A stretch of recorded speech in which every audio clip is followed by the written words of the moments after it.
नमस्कार मित्रांनो, MPSC study ॲथलॉन चॅनलमध्ये तुमचं स्वागत. आज आपण पाहणार आहोत महाराष्ट्राचा प्राचीन इतिहास, जो MPSC पूर्व परीक्षेच्या दृष्टीने अतिशय महत्त्वाचा असा टॉपिक आहे. तर सर्वात प्रथम प्रास्ताविकमध्ये असं दिलं आहे की मुंबई ही महाराष्ट्राची राजधानी आहे आणि ही मुंबई 1 नोव्हेंबर 1956 रोजी मुंबई राज्य म्हणून स्थापन झालं. त्याचप्रमाणे त्यानंतर महाराष्ट्र राज्य हे स्थापन झालं 1 मे 1960 रोजी. त्यानंतर दिले महाराष्ट्राचं स्थान. महाराष्ट्राचं स्थान हे 15.8 उत्तर ते 22.1 उत्तर अक्षांश असं आहे आणि 72.66 पूर्व ते 80.9 पूर्व रेखांश असं दिलेलं आहे. आता महाराष्ट्राची लोकसंख्या ही 11,23,72,972 इतकी आहे 2011च्या जनगणनेनुसार. महाराष्ट्राचे क्षेत्रफळ हे 3,07,713 चौरस किलोमीटर इतकं आहे आणि महाराष्ट्राचा क्षेत्रफळाच्या दृष्टीने भारत देशात 3रा क्रमांक लागतो. पहिला राजस्थानचा तर दुसरा मध्य प्रदेशचा लागतो. महाराष्ट्राची पूर्व पश्चिम लांबी जी आहे ती 800 किलोमीटर एवढी आहे आणि उत्तर दक्षिण लांबी ही 700 किलोमीटर आहे. महाराष्ट्राला 720 किलोमीटर लांबीचा किनारपट्टीचा प्रदेश लाभलेला आहे. त्याचप्रमाणे महाराष्ट्राची जी विभागणी आहे ती 6 विभागामध्ये झालेली आहे. प्रशासकीय विभागात कोकण, पुणे, नाशिक, औरंगाबाद, अमरावती व नागपूर. आता आपण बघू महाराष्ट्र शब्दाचा अर्थ आणि त्याची उत्पत्ती कुठून झाली. तर सर्वात पहिले आता जे देश आणि राष्ट्राची जी व्याख्या आहे ती आपण राजकीय आणि सामाजिक दृष्टिकोनातून वापरतो. परंतु पूर्वीच्या काळात गणराज्य होती. प्राचीन काळामध्ये आर्यावर्त आणि दक्षिणपथ असे भारताचे 2 विभाग पडले होते. तर आर्यावर्त म्हणजे तिथे आर्य लोकांची वस्ती होती आणि दक्षिणपथ तिथे द्रविड लोकांची वस्ती होती. त्यांच्या संस्कृतीला आर्य संस्कृती आणि द्रविड संस्कृती असं म्हणलं गेलं. त्यानंतर हा जो द्रविड लोकांचा जो प्रदेश होता म्हणजेच दक्षिणपथ जे होता तर तो विंध्य पर्वताच्या दक्षिणेला होता. त्यामध्ये कलिंग, आंध्र, सुराष्ट्र, आनर्त, अपरांत, कुंतल, देवराष्ट्र इत्यादी भूभाग समाविष्ट होते. आता आपण पाहू की महाराष्ट्राचा कोणत्या कोणत्या ग्रंथांमध्ये, शिलालेखांमध्ये, इतिहासामध्ये उल्लेख दिला होता. तर सर्वप्रथम त्यांनी सांगितलं आहे की कौटिल्याचं जे अर्थशास्त्र आहे या ग्रंथामध्ये अश्मक आणि अपरांत या गणराज्यांच्या पावसाचा उल्लेख केलेला आहे. म्हणजे या प्रदेशाचा तिथे उल्लेख झालेला आहे. 3ऱ्या शतकात सम्राट अशोकाच्या काळात महाराष्ट्र प्रदेशात धर्मोपदेशकांना बौद्ध धर्माचा प्रचार करण्यासाठी पाठवल्याचा उल्लेख शिलालेखातून प्राप्त होतो. तर या महाराष्ट्राचा सगळ्यात पहिला उल्लेख जो होता तो महावंश नावाच्या बौद्ध ग्रंथात इसवी सन 500च्या सुमारास केला गेला होता. तर हा उल्लेख महार आणि रठ्ठ या 2 जातीवाचक नामाच्या संयोगाने झाला असावा असं त्या काळी मानलं गेलं. त्याचप्रमाणे बऱ्याच जणांनी असंही म्हटलं की महान राष्ट्र असं महाराष्ट्र, महारथी, महरट्ट, मरहट्ट यावरून महाराष्ट्र अशी उत्पत्ती झाल्याचं काही तज्ज्ञ अंदाज लावतात. आता नंतर बाकी रेफरन्स पाहायला जर आपण गेलो तर त्यांनी सांगितलं बौद्ध धर्माचा प्रचार करण्यासाठी पाठवल्याचा उल्लेख शिलालेखातून प्राप्त होतो. इसवी सन पूर्व 2ऱ्या शतकातील सातवाहनांच्या नाणेघाटातील लेखात महारट्ट असा उल्लेख भेटतो.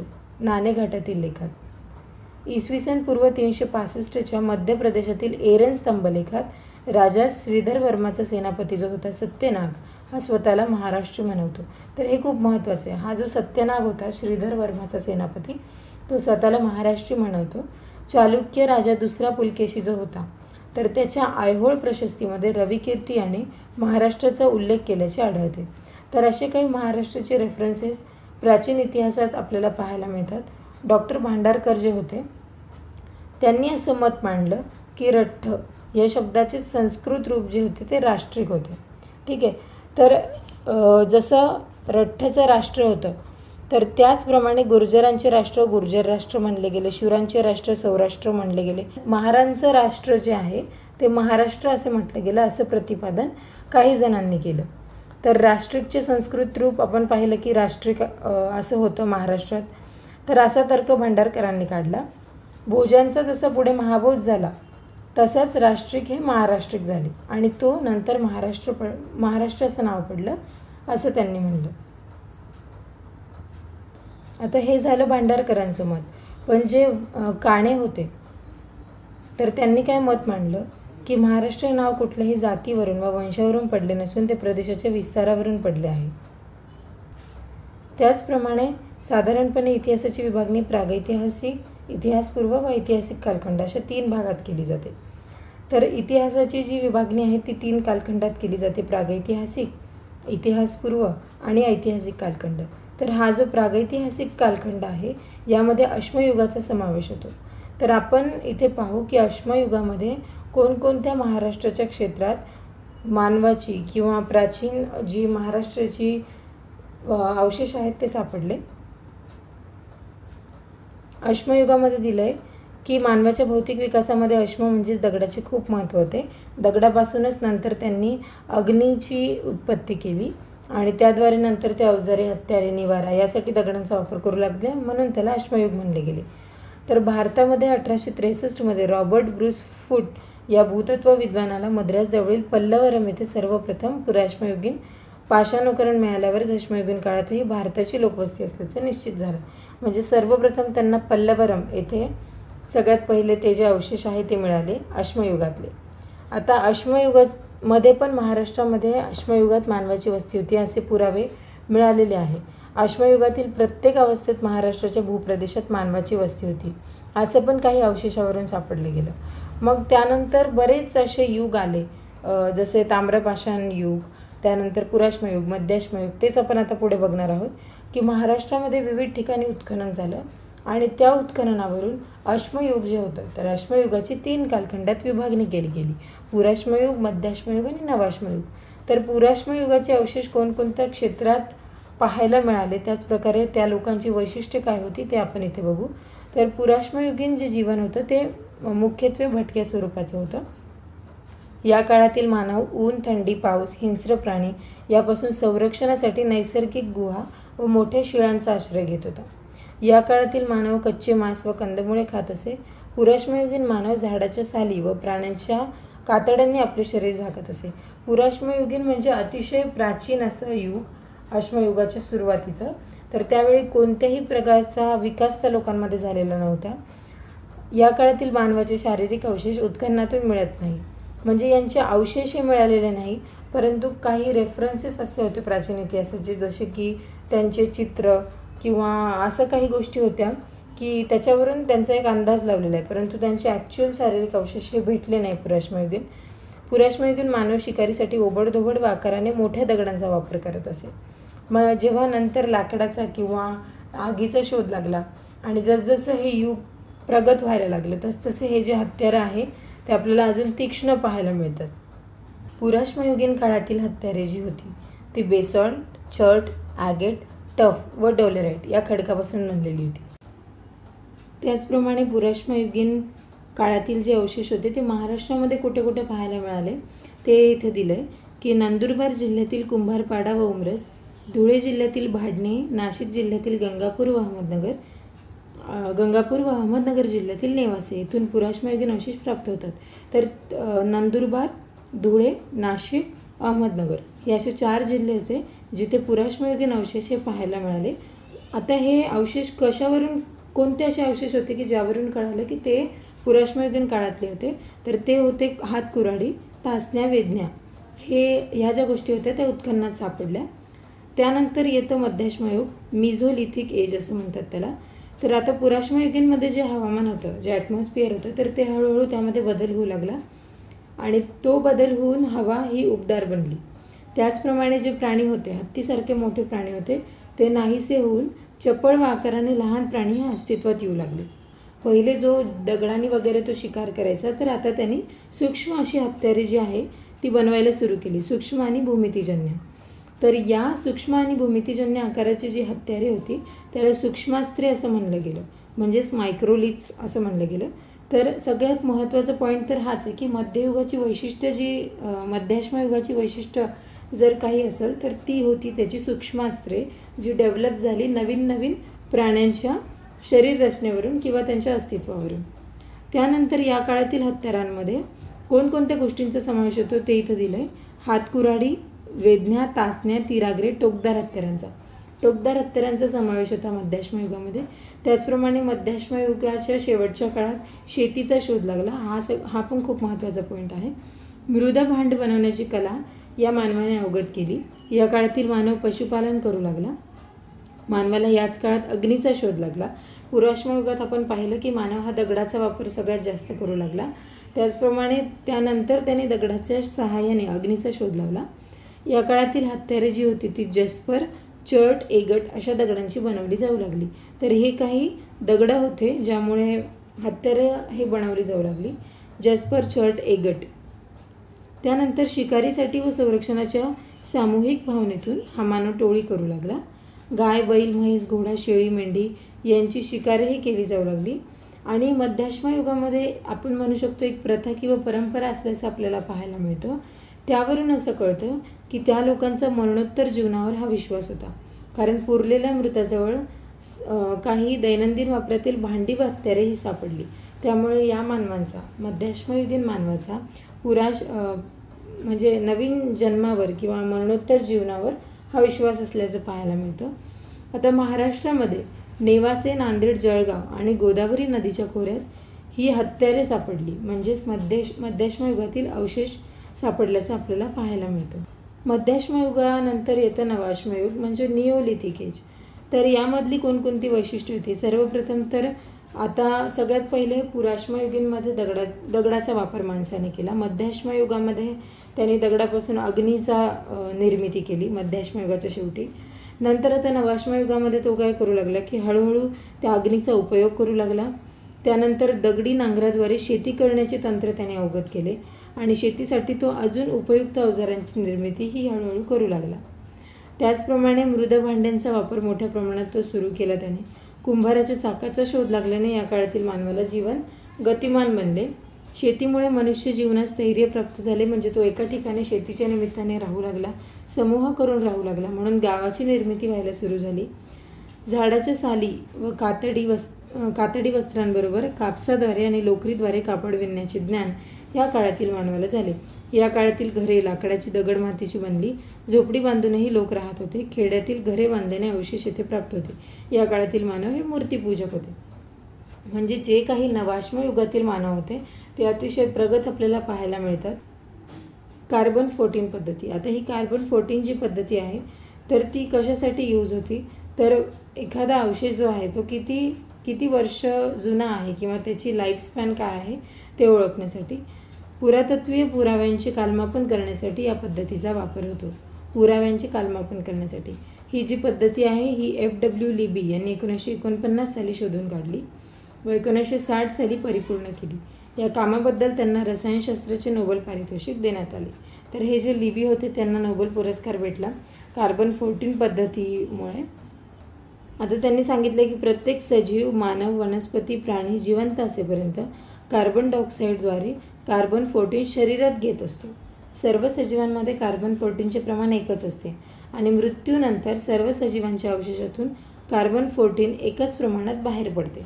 जिवंतपणे असलेल्या कार्बन 14चा अर्धा भाग हा मृत्यूनंतर म्हणजे 5568 वर्षानंतर नाहीसा होतो. आणि या गोष्टीवरूनच मानवाचे किंवा प्राण्यांचे जे अवशेष आहे तर त्याचं कालमापन करण्यासाठी आपण ही पद्धती उपयोगात आणू शकतो.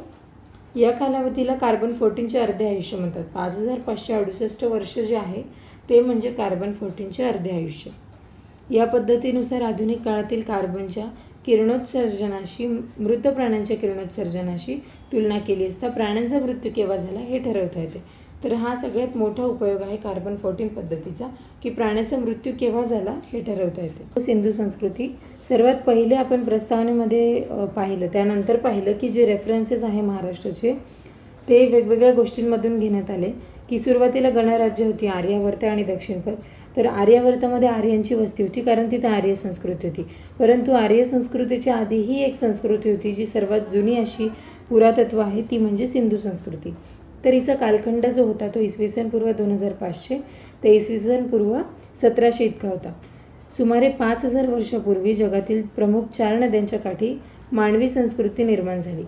तर वेगवेगळ्या ज्या 4 नद्या आहेत जगामध्ये तर त्याच्या काठी ह्या आपल्याला संस्कृती पाहायला भेटतात, मानवी संस्कृती. जसं की तैग्रीस आणि युफ्रेटिस नद्यांच्या काठी मेसोपोटोमिया संस्कृती होती, नाईल नदीकाठी इजिप्तची संस्कृती आणि सिंधू नदीच्या काठी सिंधू संस्कृती होती. ओहँग नदीच्या काठी चीनी संस्कृतीचा उदय झाला. तर ह्या महत्त्वाच्या 4 संस्कृती आहेत, ज्या 4 नद्यांच्या काठावरती मानवी संस्कृती ही आपल्याला पाहायला मिळते. त्याचप्रमाणे सिंधू संस्कृतीचे अवशेष हे महाराष्ट्रात कुठे पाहायला मिळाले हेही आपण पाहणार आहोत. सिंधू संस्कृती म्हणजेच नागरी संस्कृती होती. नागरी संस्कृतीची निर्मिती ही झाली. सिंधू संस्कृतीचा शोध हा कसा लागला ते आता इथे आपण पाहू. सिंधू संस्कृतीचा पहिला उल्लेख जो होता तो चार्ल्स मेसन यांनी 1826 केला. परंतु जे उत्खनन झालं तर त्यावेळी जास्त गोष्टी क्लिअर झाल्या. सिंधू संस्कृतीची खरी ओळख ती 1920-21 साली लाहोर मुलतान रेल्वेसाठी खोदकाम करताना सापडलेल्या विटा, मुद्रा आणि इतर पुरातत्वीय अवशेषांमुळे झाली. जॉन मार्शल, राखालदास बॅनर्जी, दयाराम सहाणे आणि माधव स्वरूप वत्स हे जे पुरातत्व विद्वान होते यांच्या परिश्रमपूर्वक उत्खननामुळे या संस्कृतीचा शोध लागला. दयाराम सहाणे यांनी 1921 या संस्कृतीतील हडप्पा शहराचा शोध लावला. तर हडप्पा संस्कृती ही तितकीच महत्त्वाची आहे. आता इथे स्थान विस्तार दिला आहे. तर सिंधू संस्कृती जी होती तर ही पूर्व पश्चिम 1600 किलोमीटर आणि दक्षिण उत्तर 1100 किलोमीटर एवढी होती. सिंधू संस्कृतीचा जो एकूण एरिया होता तो होता 12,99,600 चौरस किलोमीटर. तर एवढा भारताचा भाग सिंधू संस्कृतीने व्यापला होता. तर मुख्यत्वे सिंधू संस्कृतीचा विस्तार जो झाला होता तो पंजाब, त्याचप्रमाणे राजस्थान, गुजरात, बलुचिस्तान, हरियाणा, महाराष्ट्र तर या 6 राज्यांमध्ये सिंधू संस्कृतीचा विस्तार झाल्याचं पाहायला मिळतं. सिंधू संस्कृतीची वैशिष्ट्ये: हडप्पा, मोहेंजोदडो, रंगपूर, सुरकोटडा, कालीबंगन, रोपड, दायमाबाद, मेहरगड, चंदूहडो, डोलविरा अशा 400हून अधिक ठिकाणच्या उत्खननित अवशेषांवरून सिंधू संस्कृतीची वैशिष्ट्ये आपल्याला पाहायला मिळाली. तर दायमाबाद जे आहे ते महाराष्ट्रात आहे. आता आपण सिंधू संस्कृतीची वैशिष्ट्ये पाहू. सिंधू संस्कृती ही ताम्र पाषाणयुगीन संस्कृती होती. ताम्र म्हणजे तांबे आणि पाषाण म्हणजे दगड. तर या दोघांच्या मिश्रणातून त्यांनी जे हत्यारे बनवल्या होत्या तर त्यामध्ये सगळ्यात जास्त ताम्रपाषाण याचा वापर होत होता, म्हणून ही ताम्रपाषाणयुगीन संस्कृती होती. ही एक नागरी व व्यापारप्रधान संस्कृती होती. म्हणजे सिंधू संस्कृतीमध्ये काही प्रमाणात व्यापार झाल्याचंही कळालं. सिंधू संस्कृतीमध्ये सामाजिक व धार्मिक वैमनस्याचा अभाव दिसून येतो. अन्य संस्कृतीचे व्यापारिक संबंध असल्याचे उत्खननित पुराव्यावरून समजते. सिंधू संस्कृतीमधील लोकांचे लिपीचे ज्ञान होते त्यांना. ती एक शांतताप्रिय संस्कृती होती. तिथे मंदिराचा अभाव दिसून येतो, कारण तिथले लोक जे होते ते नैसर्गिक देवतांची पूजा करत होते. सिंधू संस्कृतीमधील वजनमापात समानता दिसून येते. सिंधू संस्कृतीच्या सर्व नगरांना तटबंदी होती. सिंधू संस्कृतीमध्ये नगर नियोजन हे महत्त्वाचे होते. सिंधू संस्कृतीचा ऱ्हास का झाला, आता इथे आपण त्याची कारणे पाहू.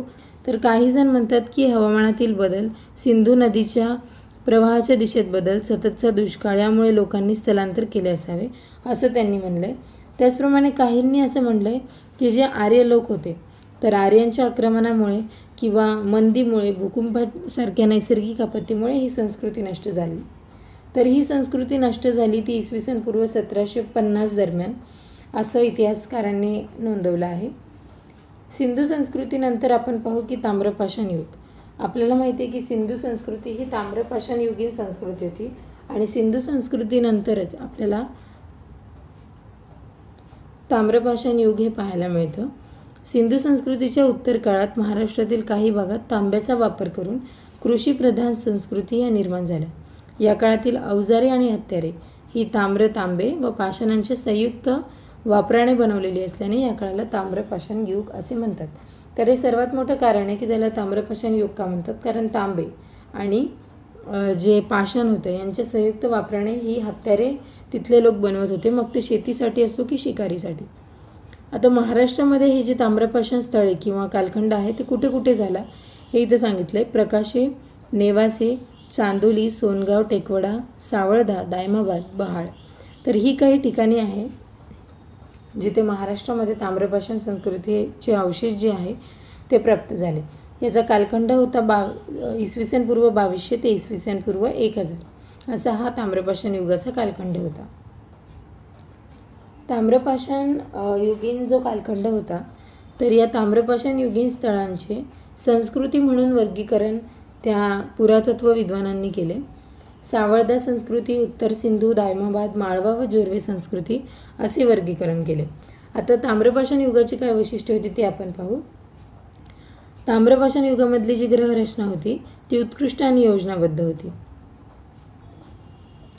त्याचप्रमाणे घरे ही आयताकृती होती. घरे कुडाच्या भिंतीची असत तर गोलाकार घरेही झोपड्यांसारखी असत. घरासाठी भाजलेल्या विटांचा वापर केला जाई. मृद भांडी, तर ही मृद भांडी जी होती ती पातळ आणि पृष्ठभागाची किंवा पक्की भाजलेली असत, कारण तेव्हा अग्नीचा शोध तर लागलेलाच होता. ही मृद भांडी जी होती ती गडद तांबड्या रंगाने लेप लावून काळ्या रंगाने नक्षीकाम केलेले दिसून येते आणि उत्खननित भांड्यामध्ये गोलाकार भांडी, वाडगे, लोटा, उथळ, तळाची भांडे मिळतात. त्यावर हरिण, मोर, चित्ता, बैल, पक्षी इत्यादींची चित्रे काढलेली ही आढळतात. हत्यारे जी होती तर दगड व हाड्यांच्या बरोबरच हत्यारे व अलंकार बनवण्यासाठी तांब्याच्या धातूचा वापर करण्याचे तंत्र त्या लोकांनी विकसित केले होते. त्याचप्रमाणे चाल्कोपायरेट, हे चाल्कोपायरेट खूप महत्त्वाचं आहे. तर चाल्कोपायरेटचा उपयोग तांब्याच्या धातूला वितळवण्यासाठी ते लोक करत होते. तांब्यापासून कुऱ्हाडीचे पाते, टोकदार हत्यारे, चाकू, बाण, भाल्याचे टोक बनवत असत. तर हत्यारेमध्ये पायरेट, जेव्हा हत्यारे ते लोक बनवत होते तर चाल्कोपायरेटचा वापर हे तांबे वितळवण्यासाठी करत होते, जेणेकरून त्यांना जसा आकार त्या हत्याराचा पाहिजे तसा ते बनवू शकत होते. कृषी जीवन जर आपण ताम्रपाषाण युगीन कालखंडातलं पाहिलं तर त्यामध्ये अवजारांची निर्मिती तर केलीच होती. त्याचप्रमाणे वेगवेगळ्या पिकांचं उत्पादन तिथे घेतलं जात होतं, जसं की गहू, तांदूळ, मसूर, मूग, उडीद, बाजरी इत्यादी पिकं हे पिकवली जात होते. आणि पशुपालनही होत होतं, म्हणजे प्राणीही पाळले जात होते, जसे की गाय, बैल, म्हैस. समाज जीवन आणि धार्मिक संकल्पनामध्ये आपण जर पाहायला गेलो तर जी उत्खननातून प्राप्त झालेली जी मातृदेवी होते त्या मूर्तीवरून असं पाहायला मिळतं की मातृपूजा आणि प्राणीपूजा ही ते लोक करत असावे. या काळातील मानव शाकाहार व मांसाहार या दोन्ही अन्नांचा समावेश करत होते. कंदमूळ, फळे आणि दूध याचाही समावेश त्या लोकांच्या आहारामध्ये होता. अलंकारही तिथले लोक वापर करत होते. ताम्रपाषाण युगामध्ये अलंकाराचाही वापर ताम्रपाषाण युगीन कालखंडात आपल्याला पाहायला मिळतो, जसं की शंख शिंपल्यांच्या बांगड्या, तांबे धातूपासून बनवलेली आभूषणे, दगडी मणी, हस्तिदंताचाही सौंदर्य प्रसाधनासाठी वापर करत असत. बांगड्या, अंगठ्या, कर्णफुले इत्यादी अलंकाराचा ते लोक वापर करत होते. आता ह्या सगळ्या गोष्टी ज्या आहेत त्या उत्खननावरून कळाल्या की तिथले वैशिष्ट्य काय होती. अलंकार, त्याचप्रमाणे भांडी, त्यावरचं नक्षीकाम जे होतं ते कोणत्या प्रकारचं होतं. महापाषाण युगीन संस्कृतीला मेगालिथिक एज असंही म्हणलं गेलं. मेगाज म्हणजे मोठा आणि लिथो म्हणजे दगड. तर या दोन शब्दांपासून मेगालिथ म्हणजेच महापाषाण हा शब्द बनला. मृत्यूनंतर मृताच्या दैनंदिन व आवडीच्या वस्तू ह्या त्यासोबत पुरल्या जात होत्या. कारण आपण पाहिलं की पुराश्मयुगीन जे लोक होते त्यांचा विश्वास होता पुढच्या नवीन जन्मावर किंवा मृतानंतर किंवा मृत्यूनंतर जे जीवन असतं तर त्यावर त्यांचा विश्वास होता. म्हणून ते मृताबरोबर त्यांची जी काही भांडी किंवा आवडीच्या वस्तू ज्या होत्या त्या पुरून ठेवत असत आणि त्या पुरलेल्या जागेवर एक मोठा दगड ठेवत होते. मोठ्या दगडाचा समावेश होता. तर आता हे जे दफनासाठी वापरलेला जो मोठा दगड होता तर या दगडाच्या विशिष्ट पद्धतीमुळे या कालखंडाला काय म्हणलं गेलं, महापाषाण युग. तर या महापाषाण युगाचा जो कालखंड होता तो 1000 वर्षापूर्वीचा आहे आणि ही एक लोहयुगीन संस्कृती होती. लोहयुगीन म्हणजे लोहाचा वापर या संस्कृतीमध्ये झाला. महापाषाण संस्कृतीमध्ये ताम्रपाषाण युगीन कालखंडामध्ये आपण पाहिलं की तांब्याचा मोठ्या प्रमाणात वापर झाला. आता आपण बघू की महाराष्ट्रामध्ये हे जे अवशेष आहे ते कुठे कुठे प्राप्त झाले. तर धुळे जिल्ह्यातील रंजाळा, जळगाव जिल्ह्यातील भाळ, टेकवाडे तसेच नागपूर जिल्ह्यातील माहुरझारी ठिकाणी याचे अवशेष प्राप्त होतात. तर आपण पाहिलं की धुळे, जळगाव, नागपूर. आपण पाहिलं की मध्याश्म युगातील जे काही अवशेष होते ते पण धुळे आणि नाशिक या ठिकाणी पाहायला मिळाले. आणि ही जी महापाषाण युगीन संस्कृती आहे तिथेही धुळे, जळगाव, नागपूर अशा ठिकाणी याचे अवशेष प्राप्त झाले. महाराष्ट्रातून प्राप्त महापाषाण उत्खननाद्वारे या काळाची पुढील वैशिष्ट्ये दिसून येतात. आता आपण पाहू की हे जे महापाषाण युगीन संस्कृती होती त्याची काय वैशिष्ट्ये होती. जसं सुरुवातीला त्यांनी मेन्शन केलं की या काळातील मृत अवशेष शिलावर्तुळात, खड्ड्यात व शवपेटीत ठेवल्याचे अनेक सांगाडे उत्खननातून प्राप्त होतात. तर आपण पाहू शकतो की महापाषाण युगीन कालखंडामध्ये जे उत्खनन केलं किंवा त्याचं जे उत्खनन झालं तर त्याच्यावरून कळालं की सांगाडे आणि ह्या गोष्टी सगळ्या प्राप्त झाल्या, म्हणजे शरीराचे अवशेष हे पाहायला मिळाले. मृतांबरोबर लोखंडी भाले, तलवारी, कट्यारे, कुऱ्हाडी अशा हत्यारांचे अवशेष प्राप्त झाले. आता पिके जर पाहायला गेलं तर गहू, ज्वारी, बाजरी, उडीद, तांदूळ यांचं उत्पादन हे त्या कालखंडात झालं. कुत्रा, बैल, घोडा, गाय, हरिण, रानडुक्कर, बकरी इत्यादी जे प्राणी होते ते मांसाहारासाठी वापरले गेले. या काळातील मानव मातीच्या घरात, कच्च्या विटा व कुडांनी बांधलेल्या घरात राहत असे. या काळातील मानव सोने, चांदी, ब्रॉन्झ, धातूपासून बनवलेली अलंकारे वापरत. आपण पाहिलं की मागच्या काळात ते लोक सर्वात पहिले तर शंख शिंपले, त्यानंतर मग तांब्याचा त्यांनी अलंकारासाठी वापर केला. परंतु जसजसे ते प्रगत होत गेले तर तसं आपल्याला पाहायला मिळतं की महापाषाण युगीन जी संस्कृती आहे तर त्या संस्कृतीत त्यांनी सोने, चांदी, ब्रॉन्झ या धातूंपासून अलंकार बनवले. विदर्भातील नैकुंठ येथे लोह शुद्ध करण्याची भट्टी सापडली आणि यावरून कळतं की धातू व्यवसायही या काळात विकसित होता. या काळात मानवांनी शेतीबरोबर पशुपालनाला महत्त्व दिले, पशुपालनही केले. कुंभाराच्या चाकावर मृदभांडी बनवणे, चित्रकला करणे, नक्षीकाम करून पक्के बनवणे यामध्ये हे लोक कुशल असल्याचे पुरावे मिळाले. आता त्यांनी सांगितलं की काच, दगडी मणी, नीलमणी यांचाही वापर अलंकार म्हणून त्यांनी केला. जसं त्यांनी सोने, चांदी किंवा अजून काही गोष्टी ज्या धातू आहेत त्याचा त्यांनी वापर केला अलंकारासाठी, त्याचप्रमाणे काचचाही केला, दगडी मणी, नीलमणी यांचाही त्यांनी अलंकार म्हणून वापर केला. तर ही होती महापाषाण युगीन जी संस्कृती होती त्याची काही वैशिष्ट्ये आणि त्याचं उत्खनन किंवा अवशेष महाराष्ट्रात कुठं पाहायला मिळालं तर ह्या गोष्टी यामध्ये होत्या. इसवी सन पूर्व 7व्या आणि 8व्या शतकानंतर महाराष्ट्राची लोहयुगाची सुरुवात झाली आणि इथून पुढचा जो काळ आहे म्हणजे इसवी सन 1318 पर्यंतचा काळ आपण प्राचीन कालखंड म्हणून ओळखतो. आणि या काळाच्या सुरुवातीस उत्तर महाराष्ट्रामध्ये नंद व मौर्य घराण्यांची साम्राज्य प्रस्थापित झाली होती. परंतु नंद आणि मौर्य घराण्याचा फारसा काही संबंध महाराष्ट्राशी आला नाही. ज्यांचं सगळ्यात जास्त काळ महाराष्ट्रात राज्य केलं ते होते सातवाहन कालखंड. तर मौर्यानंतर सातवाहनांनी महाराष्ट्रात राज्य केलं. सातवाहनांपासून महाराष्ट्राचा इतिहास हा अधिक सुसंगत मांडता येतो आपल्याला. तर आपण पाहू की सातवाहन कालखंड हा इसवी सन पूर्व 230 ते इसवी सन 230 पर्यंत होता. मौर्य साम्राज्याच्या ऱ्हासानंतर उत्तर भारतात शुंग आणि कण्वांचे वर्चस्व निर्माण झाले आणि त्याच वेळी महाराष्ट्रामध्ये सातवाहन घराण्याचा उगम झाला. तर सातवाहनांनी काय केलं, राजकीय स्थैर्य आणलं, उत्कृष्ट प्रशासन केलं, धार्मिक सहिष्णुता पाळली, व्यापारास चालना दिली. यामुळे सुस्थिर शासन निर्माण झालं आणि कला, स्थापत्य हे काही क्षेत्र होते. साहित्यामध्ये पण भरभराट आल्याचं आपल्याला पाहायला मिळालं.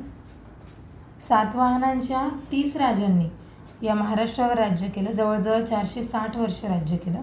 सातवाहन हेच महाराष्ट्रातील पहिले राजघराणे होते आणि त्यानंतर बरेच असे म्हणजे शिलाहार आले, गोंड आले, तर या घराण्यांनी वर्चस्व प्रस्थापित केलं. सातवाहनांचं जे मूळ स्थान होतं तर त्यावर विद्वानांचं एकमत नाही आहे, परंतु महाराष्ट्रामधले पैठण हे जे शहर आहे तर ही पैठण प्रतिष्ठान ही त्यांची राजधानी होती. सातवाहनांच्या इतिहासाची साधने, सातवाहन कालखंडाचा इतिहास जाणून घेण्यासाठी कोल्हापूर, पैठण, कराड, नाशिक, भोकरदन इथले पुरातत्व उत्खननाचा उपयोग होतो.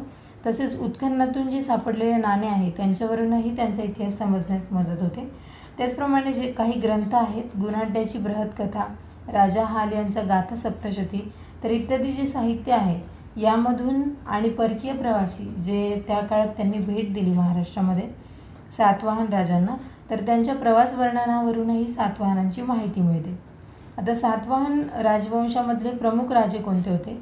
सिमुक हा तर तिथला संस्थापक होता. सातवाहन कालखंडाचा संस्थापक जो होता तो सिमुक होता. यांनी काय केलं की शेवटचा कण्व राजा जो होता सुशर्मा त्याला ठार केले आणि आपली सत्ता प्रस्थापित केली. ठीक आहे, हे महत्त्वाचं ठरतं की सिमुकने स्वतःला दक्षिण पथपती असं बिरुद त्याने धारण केलं. त्यानंतर येतो सातकर्णी प्रथम.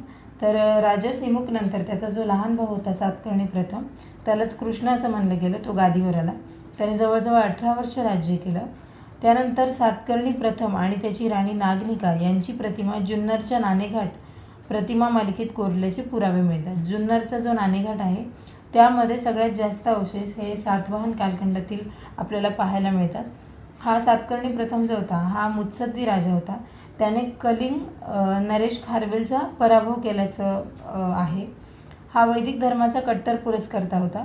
तर सातकर्णी प्रथमबद्दल जर काही महत्त्वाच्या गोष्टी असतील तर त्या आहेत कलिंग नरेश खारवेलचा त्याने पराभव केला.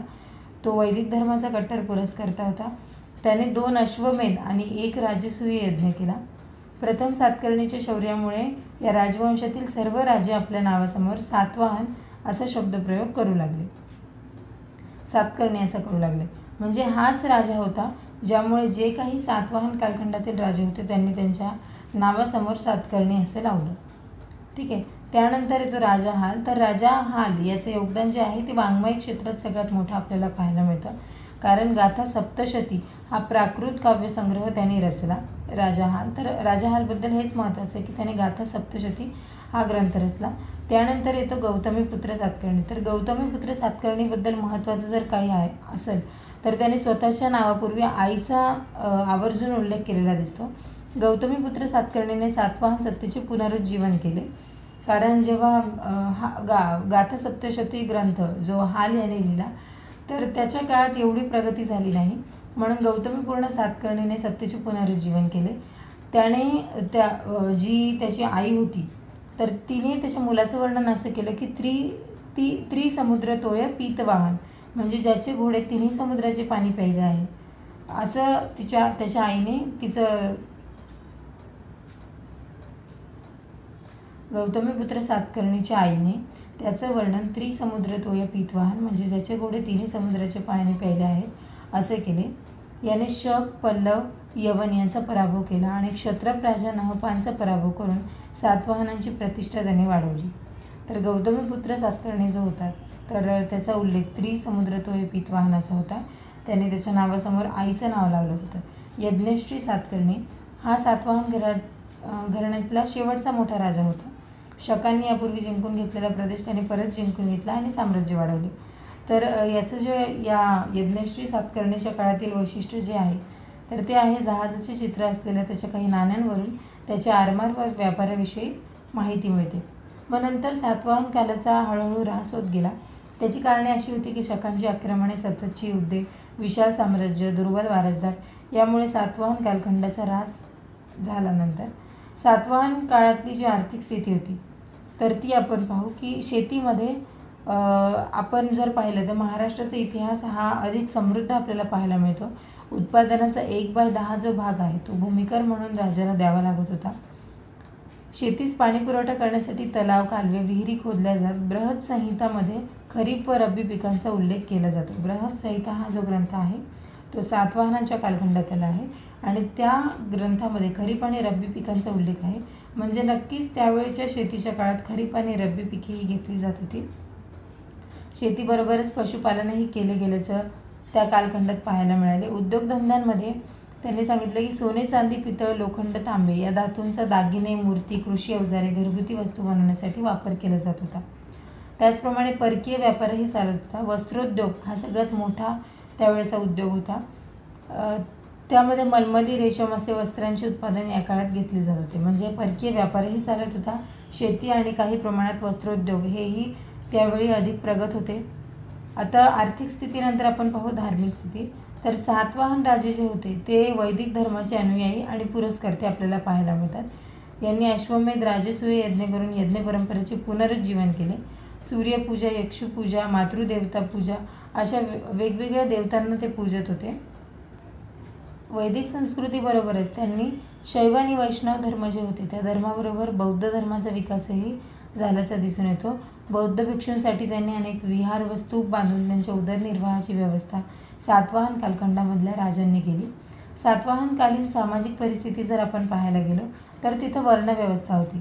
म्हणजे ब्राह्मण, क्षत्रिय, वैश्य, शूद्र या 4 वर्णांचा समाजामध्ये समावेश होता. त्यांची कर्तव्ये आणि अधिकार ही ठरलेली होती. आता ही जी वर्णव्यवस्था होती जी 4 विभागात विभागली गेली होती, 4 वर्णांमध्ये विभागली गेली होती, त्याचंच रूपांतर नंतर जातींमध्ये झालं, जाती व्यवस्थेमध्ये झालं आणि 16 संस्कारांना महत्त्वाचे स्थान त्यावेळी प्राप्त झाले होते. या काळात एकत्रित कुटुंब पद्धती होती. शाकाहारी आणि मांसाहारी असे दोन्हीही अन्न आहारात घेतले जात होते. या काळामध्ये शिल्पकला, चित्रकला, उत्खननित वस्तूंवरून त्यांची सौंदर्य सृष्टी स्पष्ट होती. अलंकाराच्या बाबतीत आपण पाहायला गेलं तर बांगड्या, ताईत, मणी, कर्णभूषणे, पैंजण, अंगठ्या अशा गोष्टींचा समावेश होता. वेगवेगळी प्रकारच्या कला, त्याचप्रमाणे मनोरंजनाची साधनेही या काळात होती. सातवाहन काळातील प्रशासन व्यवस्था जर आपण पाहायला गेली तर जवळजवळ त्या राजाने 460 वर्षे राज्य केल्याचं आपल्याला पाहायला मिळतं. त्यावेळी वाहतुकीच्या सोयी नव्हत्या, तरी पण त्यांनी 460 वर्षे त्यांनी उत्कृष्ट प्रशासनासोबत महाराष्ट्रावर राज्य केलं. रज्जक, अमात्य, सचिव अशा मंत्र्यांची नेमणूक राजांच्या मदतीसाठी केली जात होती. आणि सातवाहन कालामधला जो शेवटचा घटक होता तो होता ग्राम, म्हणजे सगळ्यात छोटा घटक. गावच्या प्रमुखास ग्रामणी, ग्रामपती, ग्रामकूट असं म्हणलं गेलं. सातवाहन काळातील कला आणि स्थापत्य जर आपण पाहायला गेलं तर आपण पाहिलं की वेगवेगळ्या प्रकारच्या लेण्या, स्तूप, विहार याची बांधणी त्या काळात केली गेली. परकीय बाजारपेठांना त्यावेळी महत्त्व होते, परकीय व्यापार चालत होता, म्हणून पैठण, तेर, भोकरदन आणि कोल्हापूर अशा कला केंद्रांचा विकास झाला. स्तूपांची निर्मिती ही गौतम बुद्ध व बोधिसत्व प्राप्त केलेल्या साधू पुरुषाच्या अवशेषाचे व स्मृतीचे जतन करण्यासाठी केली जात होती. आता ही स्तूपाची वैशिष्ट्ये जी होती ती अर्धगोलाकार होती आणि या काळातील अजिंठा, कार्ले, भाजे, नाशिक येथील लेण्यात हे आढळून येतात. बौद्ध भिक्खूंच्या प्रार्थनास्थळाला चैत्यगृह म्हणत बौद्ध भिक्खूच्या निवासासाठी विहाराची निर्मिती करण्यात आली. सातवाहनकालीन भित्तिचित्राचे नमुने अजिंठा, कार्ले, भाजे, जुन्नर, पितळखोरा इत्यादी ठिकाणची ज्या लेण्या आहेत तिथून पाहायला मिळतं. म्हणजेच आपण पाहू शकतो की महाराष्ट्राचा सर्वांगीण विकास हा सातवाहन कालखंडात झाला. नंतर काही राजांच्या आक्रमणामुळे, त्याचप्रमाणे जे दुर्बल असे राजे होते त्यांच्यामुळे या घराण्याचा विकास ऱ्हास झाला. परंतु सगळ्यात पहिलं जे राजघराणं होतं ते सातवाहन कालखंडच होतं महाराष्ट्रातलं आणि सर्वांगीण विकास हा महाराष्ट्राचा झाल्याचं त्या कालखंडात पाहायला मिळतं. सातवाहन कालखंडानंतर आले वाकाटक राजे, वाकाटक घराणे. तर वाकाटक काळात महाराष्ट्राची सामाजिक, आर्थिक, सांस्कृतिक प्रगती झाल्याचं पाहायला मिळतं. राजकीय परिस्थिती जी होती ती अजिंठा लेण्यामध्ये वाकाटकांना वाकाटक वंशकेतू असे म्हटले गेले. वायुपुराण व बिदर ताम्रपटातून विंध्यशक्ती याला वाकाटक घराण्याचे संस्थापक म्हटले गेले. विंध्यशक्तीनंतर प्रथम प्रवरसेन आला आणि त्यानंतर प्रवरसेनाच्या मृत्यूनंतर त्याची विभागणी जी होती गौतमीपुत्र आणि सर्वसेन ही या पुत्रांमध्ये त्याचे जे साम्राज्य होतं त्याची विभागणी झाली. मग एक ज्येष्ठ शाखा बनली आणि एक वत्सगुल्म शाखा बनली. तर ज्येष्ठ शाखा होती प्रवरसेन पुत्र गौतमीपुत्राची आणि वत्सगुल्म शाखा होती सर्वसेनची, जो द्वितीय पुत्र होता प्रवरसेनचा. हा जो प्रवरसेनचा पहिला पुत्र होता गौतमीपुत्र, त्याची जी वंशावळ होती ती खूप महत्त्वाची ठरते. म्हणजे गौतमीपुत्राचा जो मुलगा होता रुद्रसेन, याचा समुद्रगुप्ताचा तो समकालीन होता आणि त्याने समुद्रगुप्ताशी चांगले संबंध ठेवले. त्यामुळे त्याचा जो मुलगा होता पृथ्वीसेन तो नंतर राजा बनला आणि पृथ्वीसेनचा मुलगा रुद्रसेन आणि चंद्रगुप्ताची मुलगी कन्या प्रभावती हिचा विवाह झाला. आणि त्यांनीच म्हणजे कोणी रुद्रसेननी आपली जी राजधानी आहे ती नंदीवर्धन केली. पहिल्या प्रवरसेनचा जो द्वितीय पुत्र होता सर्वसेन, ज्याची वत्सगुल्म शाखा होती म्हणजेच वाशिम सध्याची, इथे त्यांनी स्थापन केली होती. सर्वसेन जो राजा होता तर त्यांनी सांगितलं की सर्वसेन राजा हा उत्तम कवी होता. त्याने धर्ममहाराज ही उपाधी घेतली आणि हरिविजय या प्राकृत काव्याची रचना केली. तर हे इथं महत्त्वाचं ठरतं की सर्वसेन जो प्रवरसेनचा मुलगा होता त्याने हरिविजय या प्राकृत काव्याची रचना केली. यानंतर बरेच राजे आले, दुसरा विंध्यशक्ती, दुसरा प्रवरसेन, देवसेन, हरिसेन. इसवी सन 550च्या सुमारास महिष्मतीच्या कलचुरींनी वाकाटकांच्या विदर्भात आपले राज्य स्थापन केल्याने या सत्तेचा ऱ्हास झाला. म्हणजे हे कलचुरी होते, त्यांच्यामुळे वाकाटक घराण्याचा ऱ्हास झाल्याचं आपल्याला पाहायला मिळतं. वाकाटकांचे बऱ्याच क्षेत्रात योगदान झाले. साहित्य, विद्या, कलेचे भोगते व आश्रयदाते वाकाटक होते. हिंदू धर्म, संस्कृती यांचे रक्षण करण्याची जबाबदारी त्यांनी पार पाडली. त्याचप्रमाणे आयात निर्यात कर, मांडलिक राजांकडून येणारी खंडणी व राजकीय स्थिरतेमुळे या काळात आर्थिक प्रगती झाल्याचं पाहायला मिळतं. आणि इथे हेही महत्त्वाचं ठरतं की कवी कालिदासाचे अनेक वर्ष वाकाटकाकडे वास्तव्य होते. त्याने मेघदूतची रचना केली कवी कालिदासाने वाकाटकांच्या काळात. नंतर आले बदामीचे चालुक्य, त्याचप्रमाणे कल्याणीचे चालुक्य. तर सगळ्यात पहिले आपण पाहू बदामीचे चालुक्य. बदामीचे चालुक्य घराण्यातील पहिला राजा होता जयसिंह आणि पहिला पुलकेशी हा या घराण्यातील बलशाली राजा होता. राजा जयसिंह याने बदामीचे चालुक्य घराण्याची स्थापना केली. पहिला पुलकेशीने साम्राज्य विस्तार केला.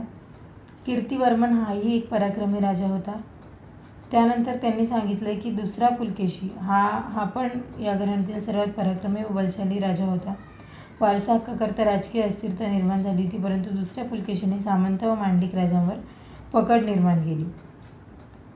याच वेळी उत्तर भारतातील प्रभावशाली व सामर्थ्यवान राजा हर्षवर्धन याचे आक्रमण झाले, परंतु या झालेल्या युद्धात हर्षवर्धनचा पराभव करून चालुक्य राजा दुसऱ्या पुलकेशीने आपले श्रेष्ठत्व सिद्ध केले. नंतर आले कल्याणीचे चालुक्य. तर हे जे कल्याणीचे चालुक्य होते, राष्ट्रकूटांनी बदामीच्या चालुक्यांचा पराभव करून महाराष्ट्रात स्वतःचा एकछत्री अंमल सुरू केला होता. तर राष्ट्रकूटचा राजा जो आहे कर्क, याच्या काळात चालुक्य मांडलिक सरदाराने आपले स्वतंत्र राज्य जाहीर केले आणि यांनी चोल, चेदिक, कुंतल, ओरिसा येथील राजांचा पराभव केला. या घराण्यातील सत्याश्र, पहिला विक्रमादित्य, जयसिंह प्रथम, सोमेश्वर हे काही जे राजे होते ते महत्त्वाचे ठरतात. चालुक्यांचं योगदान जर आपण पाहिलं तर चालुक्यांच्या दोन्ही शाखांमधील राजे हे कला, साहित्य, विद्येचे उपासक होते. अनेक विद्वान त्यांच्या दरबारात आहेत. चालुक्य राजांच्या काळात दक्षिणेत संस्कृत व कन्नड भाषेत मुबलक साहित्य निर्माण झाले. कवी बिल्हणचे विक्रमांक देवचरित, विद्वानेश्वराचे मिताक्षरा, पपाचे पंपरामायण, सोमेश्वर तिसरा याचे मानसोल्लास अशा अनेक ग्रंथांची निर्मिती झाली. या काळातील वास्तुशिल्पे आजही त्यांच्या वैभवाची साक्ष देतात. हे जे काही ग्रंथ निर्मिती झाली ही इथं महत्त्वाची आहे. बदामी, हंपी, ऐहोळ, पट्टदक्कल, श्रवणबेळगोळ येथील मंदिरे त्यांच्या स्थापत्याची प्रगती दर्शवतात. ही सर्व मंदिरे द्रविड शैलीची आहेत. मी तुम्हाला आधी सांगितलं की दक्षिणपथ म्हणजे जिथे द्रविड लोक राहत होते, तर द्रविड लोकांच्या काळात जी काही मंदिरे स्थापन झाली किंवा जी काही संस्कृती निर्माण झाली तर त्याला द्रविड शैली म्हणलं गेलं किंवा द्रविड संस्कृती म्हणलं गेलं. चालुक्य हे जे होते ते वैष्णव पंथाचे होते आणि धर्मसहिष्णुतेचे धोरण त्यांनी अवलंबले होते. जसं सातवाहन राजे वैदिक संस्कृती किंवा वैदिक पुरस्कर्ते होते, तसे हे लोक वैष्णवपंथी होते. तर त्यांनी धर्मसहिष्णुता म्हणजे वेगवेगळ्या धर्मांसाठीही त्यांनी कार्य केले. राष्ट्रकूट राजे जे होते त्यानंतर आले राष्ट्रकूट घराणे. इसवी सन 753च्या सुमारास आले हे राष्ट्रकूट राजे. महाराष्ट्रावरती त्यांनी सत्ता केली. प्रारंभी हे चालुक्याचे सामंत होते. राष्ट्रकूटांनी नंदीवर्धन, अचलपूर, सातारा जिल्ह्यातील मान, मराठवाड्यातील लातूर व कंधार ही सत्ता केंद्रे त्यांनी स्थापन केली. राष्ट्रकूट घराण्याचा संस्थापक होता दंतीदुर्ग. तर प्रारंभी हा गुजरातमध्ये चालुक्याचा सामंत अधिकारी होता, पण नंतर जेव्हा तो महाराष्ट्रात आला तर तो या घराण्याचा संस्थापक झाला. दंतीदुर्गाने आपल्या साम्राज्याचा विस्तार केला. त्यानंतर त्याचा जो चुलत भाऊ होता कृष्णप्रथम हा गादीवर बसला. तर कृष्णप्रथम बाबतची जी सगळ्यात महत्त्वाची गोष्ट आहे ती म्हणजे कृष्णप्रथम यांनी जगप्रसिद्ध असलेले वेरूळ लेणे जे आहे कैलास मंदिर औरंगाबादचे, तर ते त्याने बांधले. म्हणजे ते त्याच्या काळात बांधले गेले. यावरून कळतं की वैभव संपन्नता यावरून दिसून येते. कृष्णप्रथम राजाने जगप्रसिद्ध असलेले वेरूळ येथील कैलास मंदिर बांधले. यावरूनच त्याची वैभव संपन्नता दिसून येते. राजा कृष्णानंतर त्याचा ज्येष्ठ पुत्र गोविंद दुसरा आणि त्यानंतर राजा ध्रुवा 12 वर्ष हे गादीवर बसले. त्यानंतर अनेक राजा आले. राष्ट्रकूटांच्या काळात अमोघ वर्ष हा एक साहित्यिक व शांतताप्रिय राष्ट्रकूट राजा होऊन गेला. त्याने रत्नमालिका व कविराज मार्ग या ग्रंथांची रचना केली. हे इथं महत्त्वाचं ठरतं की अमोघ वर्ष नावाचा जो राष्ट्रकूट राजा होता त्याने रत्नमालिका आणि कविराज मार्ग या ग्रंथांची रचना केली. राजा कर्क हा राष्ट्रकूटांचा शेवटचा राजा होता. कल्याणीचे चालुक्य व परमारांनी केलेल्या आक्रमणामुळे राष्ट्रकूटांच्या सत्तेचा ऱ्हास झाला. आता आपण पाहू राष्ट्रकूटांच्या काळातील जी आर्थिक जीवन, धार्मिक स्थिती आणि सामाजिक परिस्थिती काय होती. तर आर्थिक जीवन आपण पाहू शकतो की शेती हा महत्त्वाचा एक व्यवसाय होता. त्यानंतर पाणी पुरवठा, पतपुरवठा यासाठी राजाकडून मदतीची उदाहरणे मिळतात. कापूस, गूळ, कापड, मातीची भांडे, धातूच्या वस्तू अशा अनेक गोष्टींचा व्यापार होत होता. धार्मिक स्थितीमध्ये जर आपण पाहिलं की राष्ट्रकूट राजे हे जैन धर्माचे अनुयायी होते. त्यांनी जैन धर्माचे अनुयायी असूनही त्यांनी धर्मसहिष्णुता दाखवली. त्यांनी हिंदू मंदिरे बांधून शैव व वैष्णव धर्मीयांना पण राजाश्रय दिला. म्हणून इथं पाहायला मिळतं की ते सहिष्णुता बाळगणारे होते. सामाजिक परिस्थितीमध्ये आपण जर पाहायला गेलं तर 4 वर्ण इथेही निर्माण झाले होते. यामुळे जाती आणि त्याच्या पोटजाती निर्माण झाल्या. आंतरजातीय व एक गोत्र विवाह होत नव्हते. या काळातील लोक गहू, ज्वारी, बाजरी, नाचणी, तांदूळ, मूग इत्यादी अन्नांचे सेवन करत होते. कला आणि स्थापत्यामध्ये आपण वरतीच पाहिलं की जो अमोघ वर्ष राजा होता त्याने रत्नमालिका आणि कविराज मार्ग या ग्रंथांची स्थापना केली. त्याचप्रमाणे अनेक वेगवेगळ्या प्रकारचे मंदिरे स्थापन झाली. आपण पाहिलं की जो कृष्ण राजा होता त्याने कैलास मंदिराची स्थापना केली. थोडक्यात आपण जर पाहिलं की राष्ट्रकूटांच्या काळात महाराष्ट्राची सामाजिक, आर्थिक आणि सांस्कृतिक प्रगती झाल्याचं इथं स्पष्ट होतं. शिलाहार घराणे इसवी सन 765च्या सुमारास राष्ट्रकूट राजा कृष्ण प्रथमने हा भाग जिंकून शिलाहारांना येथील सामंत म्हणून नेमले. शिलाहारांची महाराष्ट्रात दक्षिण कोकण, उत्तर कोकण आणि कोल्हापूर या 3 ठिकाणी सत्ता केंद्र निर्माण झाली. तर ते जे दक्षिण कोकणचे शिलाहार होते यांचा संस्थापक कोण होता तर विद्याधर जिमूतवाहन दक्षिण कोकणचा. उस्मानाबाद जिल्ह्यातील तगर हे त्यांचे मूळ स्थान होते आणि सोनेरी गरुड पक्षाचे चिन्ह हे जिमूतवाहन राजघराण्याच्या निशाणावर असल्याचे दिसून येते. तर हे जे दक्षिण कोकणचे शिलाहार होते त्यांचा संस्थापक होता विद्याधर जिमूतवाहन. त्यांचं चिन्ह होतं सोनेरी गरुड. त्यानंतर त्यांचं जे मुख्य मूळ स्थान होतं ते होतं उस्मानाबाद जिल्ह्यातील तगर. सनफुल्ला धम्मियार, अवसर पहिला इंद्रराज, अवसर तिसरा रट्टराज असे काही राजे दक्षिण कोकणचे होते. उत्तर कोकणचे जे शिलाहार होते तर कपर्दी हा या घराण्याचा मूळ पुरुष होता. या घराण्यातील फुल्लशक्ती, झंझ पहिला व दुसरा वज्जट, चित्तराज, अपरार्क पहिला, मल्लिकार्जुन हे महत्त्वाचे राजे होते. उत्तर कोकणच्या शिलाहार राजांची प्रथम राजधानी ही दंडराजापुरी होती. नंतर ती ठाणे झाली आणि काही काळ घारापुरी होती. नंतर आपण अजून खाली आलो तर कोल्हापूरचे शिलाहार होते. कोल्हापूरचे जे शिलाहार होते हे शिलाहारांचे तिसरे घराणे होते आणि यांची गरुड ध्वजाचे सुवर्ण गरुड ध्वजाचे चिन्ह म्हणून यांची राजघराण्याची निशाणी होती. शिलाहार घराण्यामधील दुसरा भोज हा प्रसिद्ध राजा होऊन गेला. तर त्याने कोल्हापूर, वळीवडे व पन्हाळा या राजधान्या बनवल्याचा उल्लेख शिलालेखात आहे. याने दान दिल्याचा एक शिलालेख कोल्हापूरच्या अंबाबाई मंदिरात असून त्याची लिपी देवनागरी व भाषा संस्कृत आहे. याने बावडा, भुदरगड, खेळणा, पन्हाळा, पावनगड, सामनगड, वाईजवळील पांडवगड असे 15 किल्ले बांधल्याचा उल्लेख आहे. तर दुसरा भोज हा राजा इथे महत्त्वाचा ठरतो. शिलाहारांचे योगदान. शिलाहारकालीन समाज ब्राह्मण, क्षत्रिय, वैश्य, शूद्र या वर्णांमध्ये विभागला होता. जातीनिहाय व्यवसाय केले जात होते. भोजनामध्ये शाकाहारी, मांसाहारी अन्नाचा समावेश होता आणि वेगवेगळ्या प्रकारचे व्यवसाय तिथे आपल्याला पाहायला मिळतात. शेती हा तर प्रमुख व्यवसाय होता. शिलाहार राजे जैन धर्माचे अनुयायी होते. शिलाहार राजे जैन धर्माचे अनुयायी होते. त्यांनी कोल्हापूर, खिद्रापूर येथे जैन मंदिरे बांधली आणि धर्मसहिष्णू पण होते, म्हणजे इतर धर्मियांसाठी त्यांनी काम केले. नंतर येथे गोंड घराणे. प्राचीन महाराष्ट्रामध्ये शेवटच्या काळात खून आणि मुस्लिम आक्रमणामुळे महाराष्ट्रामध्ये राजकीय अस्थिरता निर्माण झाली आणि या काळामध्ये महाराष्ट्रात यादवांनी देवगिरी येथे आपली सत्ता प्रस्थापन केली. याच काळात चांदा म्हणजे चंद्रपूर येथे गोंड घराण्याची स्थापना झाली. ऐतिहासिक साधने जे आहे म्हणजे जिथून गोंड घराण्याचे अवशेष आपल्याला मिळाले. 1869 मध्ये मेजर लुसी स्मिथने गोंड घराण्याच्या इतिहासावर सर्वप्रथम प्रकाश टाकला. तर वेगवेगळी साधने जी आहे जसे की स्थानिक परंपरा, हस्तलिखित, मौखिक साधने याद्वारे त्याने इतिहास लिहिला. राजकीय स्थिती जर आपण पाहिली तर कोल भील हा या घराण्याचा संस्थापक होता. गोंड घराण्याचा संस्थापक होता कोल भील. त्याने विखुरलेल्या गोंड जमातीला एकत्र करण्याचे व नागवंशीयांविरुद्ध लढा देण्याचे तंत्र शिकवण्याचे काम केले. भीम बल्लाळ सिंहापासून गोंडांचा इतिहास लिखित स्वरूपात पाहावयास मिळतो. याने शिरपूर येथे राजधानी हलवली. तर हे महत्त्वाचं आहे. गोंड घराण्याची राजधानी जी आहे ती भीम बल्लाळ याने शिरपूर येथे हलवली. घोडे व बैल यांच्या संख्येतही या काळात वाढ झाली आणि दिनकर सिंग जो होता हा एक गोंड घराण्याचा शांतताप्रिय राजा, कला, विद्या, साहित्याचा उपभोक्ता असलेला राजा हा पाहायला मिळतो दिनकर सिंग. वेगवेगळ्या राजांचा इथं उल्लेख दिलेला आहे. जसं की खांडक्या बल्लाळ यांनी काय केलं 1437 ते 1462 पर्यंत राज्य केलं, परंतु त्याला त्वचारोग झाला होता. नंतर त्यांनी सांगितलं की राजधानीची शिरपूरहून बल्लाळपूर येथे त्यांनी स्थलांतर केले आणि अचलेश्वराचे मंदिर त्यांनी बांधले. गादीवर आलेल्या हिरशाह याने मंदिराच्या तटबंदीचे काम केले आणि नंतर जंगले स्वच्छ करून जनतेला तिथे राहण्याची सोय केली.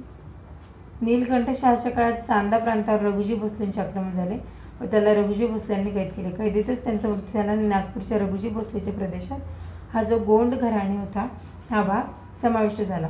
गोंड घराण्याचे योगदान जर आपण पाहिले तर 62 गोंड राजांनी महाराष्ट्रातील नागपूर, चंद्रपूर या प्रदेशांवर राज केले.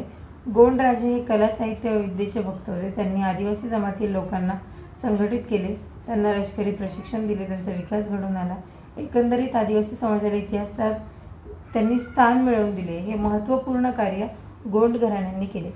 तर आपण पाहिलं की प्राचीन इतिहासामध्ये सर्वप्रथम तर आपण अश्मयुगाचे काही उल्लेख आणि रेफरन्सेस पाहिले. त्यानंतर सातवाहन कालखंड पाहिलं. सातवाहन कालखंडानंतर जे काही राजे, जे काही घराणे आले त्यांचा उल्लेख पाहिला आणि त्यांचं महाराष्ट्रामधील कुठल्या कुठल्या क्षेत्रावर राज्य होतं ते आपण पाहिलं. तर ही काही महत्त्वाचे पॉईंट आणि महत्त्वाच्या गोष्टी होत्या प्राचीन इतिहासाबद्दल.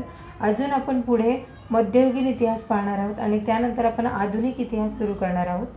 तर अशा काही महत्त्वपूर्ण व्हिडिओजसाठी तुम्ही MPSC स्टडी ॲट होम चॅनलला नक्की सबस्क्राईब करा. धन्यवाद.